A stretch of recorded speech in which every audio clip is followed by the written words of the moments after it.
Öncelikle bu Siyonist terör şebekesinin yapmış oldukları bu saldırılar ki halen de devam ediyor. Bu saldırıları telin ediyoruz, şiddetle kınıyoruz, lanetliyoruz. Fakat aynı zamanda bu Siyonist terör şebekesine karşı Mescid-i Aksa'yı izzetle, şerefle şu an korumaya çalışan Aksa'nın yiğitlerini de selamlıyoruz. Onların mücadelesini tebrik ediyoruz, takdir ediyoruz ve hakikaten o mücadelelerini biz de minnetle karşılıyoruz. Zira tam da 2000 yılının böyle bir Eylül ayında bir Aksa intifadası gerçekleşmişti. Tam aradan 15 yıllık bir süreç geçti ve Mescid-i Aksa ile ilgili Kudüs'ün, Aksa'nın yiğitlerinin bu anlamda ne kadar tavizsiz olduklarını da görebilmekteyiz. Dolayısıyla bu saldırılara karşı göstermiş oldukları bu duruşu da gerçekten tebrik etmek durumundayız. Ümmetin izzetini, onurunu korumaktadırlar. Şimdi tabii ki İsrail'in Mescid-i Aksa'ya saldırısı ilk değildir. Geçmişte de benzer saldırılar daima söz konusu olmuştu ama tabii bizzat Mescid-i Aksa'nın içerisine ayakkabılarıyla, postallarıyla girmesi, aynı zamanda orada Kur'an-ı Kerimleri yerlere atmaları, kadınlara saldırılarda bulunmaları belki biraz bunun dozunun daha da arttığını bir göstergesi, işareti. Şöyle bunu hemen basamak basamak, aşama aşama gidersek şöyle izah edebiliriz. Öncelikle Mescid-i Aksa ümmetin bir kutsalıdır. Üçüncü haremidir. İsra suresinin 1. ayet kelimesiyle mukaddes topraklardır. Peygamberler diyarıdır. Peygamberlerin mücadele verdikleri topraklardır ve aynı zamanda Allah Resulü Aleyhisselatü Vesselam'ın İsra ve Miraç olayının gerçekleşmiş olduğu bir mekandır ve Müslümanların ilk kıblesidir. Dolayısıyla Müslümanlar için mukaddes bir mekan durumundadır. İsrail'in, Siyonist şebekenin Mescid-i Aksa'nın mevcudiyetinin İslam ümmeti için nasıl önemli bir ruh teşkil ettiğini iyi biliyorlar. Çünkü bugün Müslümanların acziyeti, ümmetin acziyeti söz konusu olsa da aslında Siyonist İsrail'in Hıttin korkusu her zaman devam ediyor. Selahaddin-i Eyyubiye, Mescid-i Aksa'nın ve Kudüs'ün fethini aralayan, kapısını açan Hıttin her zaman İsrail için bir korku olarak var olmaya devam ediyor. Dolayısıyla Müslümanların Mescid-i Aksa etrafında birleşmeleri, bir araya gelmeleri onların her zamanki korkusudur. Ve yeniden bir Selahaddin'in ortaya çıkabilmesi, onlara yeniden bir Hıttin yaşatabilmesi korkusu her zaman için mevcuttur, var olmaya devam ediyor onlarda. İşte Mescid-i Aksa ümmet için yaşanan birçok ihtilafa ve tefrikaya rağmen aslında bir çimento görevi görmesi, ümmete şuur vermesi, ümmeti diri tutması anlamında önemli bir mekandır, kutsal bir mekandır. O nedenledir ki Siyonist İsrail bu mevcut, bu Mescid-i Aksa'nın bu fonksiyonun farkında olması hasebiyle İşte altında Siyon mabedinin, Hazreti Süleyman'dan kalma Siyon mabedinin, Hazreti Süleyman heykelinin olduğu iddiasıyla hep Mescid-i Aksa'yı yok etme, yıkma düşüncesi mevcut olmuştur. Hatta bunun için işte tüneller kazılması, kazı faaliyetlerinin yapılması ve Mescid-i Aksa'nın bir anlamda yok edilmesi onun hedefiydi. Fakat özellikle Filistin ve Mescid-i Aksa konusunda Orta Doğu uzmanlarının da üzerinde durdukları bir nokta vardır ki İsrail Mescid-i Aksa'yı tamamen yok edip bertaraf edebileceği noktasında şu anda artık emin değil, hatta bu noktada bir korku da taşımaktadır. Çünkü oranın yok edilmesi, oranın yıkılması onlar açısından bilinmektedir ki büyük bir infiale sebep olacaktır. İslam ümmeti açısından da onlara karşı büyük bir dirilişe, belki direnişe sebebiyet verecektir. Dolayısıyla uzmanların da bu konuda dile getirdikleri bir husus var ki Mescid-i Aksa'yı yok etme, yıkma noktasında şu anda bunu gerçekleştiremeyeceklerini anladıklarından dolayı bir siyaset değişimine gidiyorlar.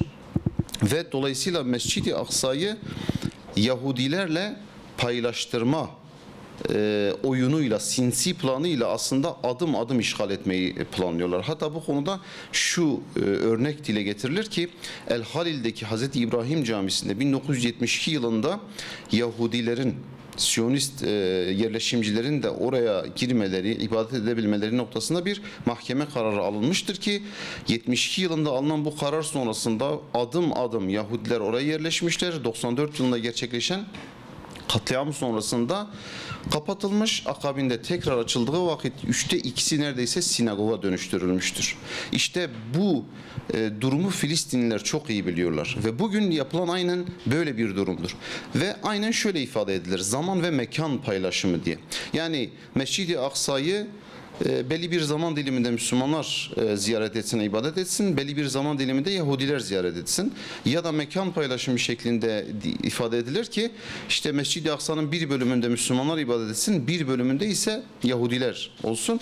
Bunlar sinsi bir planın ilk aşamalarıdır. Yani adım adım bunları icra ederek aslında ileri seviyede artık Yahudileri tamamen oraya yerleştirme projesi. Bu yapılan saldırıların da esas amacı aslında buna bir gerekçe oluşturmak. Yani Yahudi yerleşimcilerin orayı ziyaret etmek istedikleri, hele bir de işte yılbaşı, bir bayram tatili gerekçe gösterilerek Yahudi yerleşimcilerin isteğiymiş gibi bunu ortaya koyarak bir gerekçe göstererek bunun zeminini oluşturmaya çalışıyorlar. Yani onlarda böyle bir istek, nitekim zaten Mart ayı 2015 yılının Mart ayında yüksek mahkemelerinde alınan bir karar vardır. Onların da orayı ibadet etme haklarının olduğuna dair bir karar. Ve yine bunun akabinde parlamentoları olan Knesset'te bir yasa tasarısının da şu anda hazır bekletildiği ifade edilmektedir ki bu yasa tasarısı kapsamında Yahudi yerleşimcilerin de oraya gidebilmeleri, oraya yerleşebilmeleri, orada ibadet edebilmeleri konusunda bir yasa tasarıları dahi söz konusu. Fakat işte yapılan bu tür faaliyetler, şu anki saldırılar işte belki de o yasa tasarısını tam olarak icra edebilmek, faaliyete geçirebilmek için atılan adımlar. Ve bu saldırılar neticesinde dediğimiz gibi bir gerekçe oluşturmak, bir bahane oluşturmak ve Yahudi yerleşimcilerin, sivil Siyonist diyebileceğimiz bu Yahudilerin oraya peyderpey adım adım yerleşerek zaman içerisinde aynen Hz. İbrahim Camisi'nde, El Halil'deki Hz. İbrahim Camisi'nde olduğu gibi orayı belli bir zaman dahilinde tedricen aslında işgal etme planı olarak karşımıza çıkıyor. Yani batılı ülkelerden farklı bir tavır beklemek aslında abes. Batılı ülkelerin geçmişten beri gerçekleştirdikleri tavır, sergiledikleri tavır bundan farksız olmamıştır hiçbir zaman. Bundan sonra da olmayacaktır. Zira bir Hollandalı araştırmacının hatırladığım kadarıyla ifadesi, yani İsrail'e karşı neden bir yaptırımınız olmuyor, neden onlara karşı ciddi bir şey yapmıyorsunuz? Şöyle bir ifadesi var: zaten onları oraya yerleştiren biziz. Dolayısıyla onların hamisi pozisyonunda olan biziz. Onu bir Ur gibi İslam ümmetinin içerisine, Orta Doğu coğrafyasına yerleştiren zaten batılı güçlerdir. Kendi içlerinden onları kovmak suretiyle ve Müslümanların da içerisine yerleştirmek suretiyle bir taşla birkaç kuş aslında vurma hedefiyle İslam coğrafyası içerisine onları yerleştirdiler ve dolayısıyla da bugün aslında geçmişte birbirlerine düşman olan Hristiyan ve Yahudi topluluklarının bugün böyle bir ittifak içinde olmaları, menfaat birliği sağlamaları tamamen İslam'a karşı olan düşmanlıklarının bir tezahürüdür. Dolayısıyla da İslam ümmetinin bir kutsalı olan Mescid-i Aksa'ya, 3. harem olarak sayılan bu mescide ve bir mabede, ki tüm dinlerde mabede saldırılar kabul edilemez. Fakat buna bile cüret edebilecek bir durumda olmaları, birincisi zaten batılı güçlerin İsrail'in arkasında olmalarıdır. İkincisi de ise İslam ümmetinin sessizliğidir. Yani batılı güçler gözüyle bakarsak batılı güçler zaten İsrail'in şu an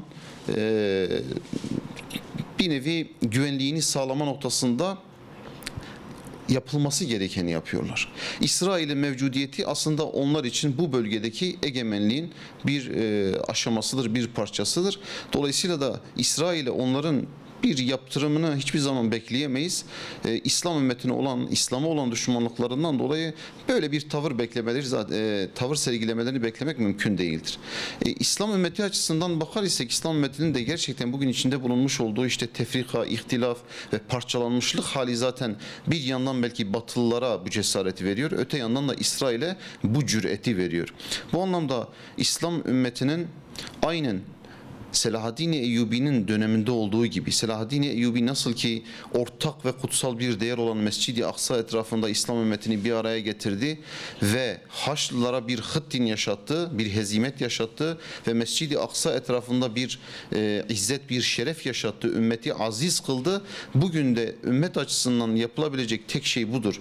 Tekrar ortak bir değer olan, kutsal bir mekanımız olan Mescid-i Aksa etrafında tüm ihtilafları, tüm tefrikaları, o suni gündemleri ortadan kaldırarak bu ortak değer etrafında bir araya gelmeleri, güçlerini birleştirmeleri ve bununla ancak bir izzet, bir şerefin gelebileceğini bilmeleri gerekiyor.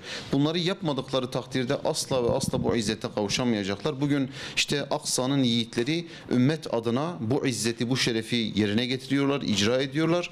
Fakat Aksa'nın yiğitlerinin bunu yapması bizim üzerimizdeki vebali kaldırmıyor, görevi kaldırmıyor. Zira Filistin sadece Filistinlilerin değil, Kudüs sadece onların değil, tüm ümmetin davasıdır.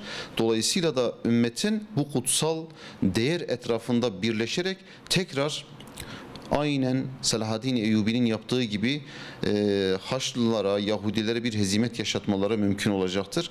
İzzet ve şeref ancak bununla gerçekleşebilecektir.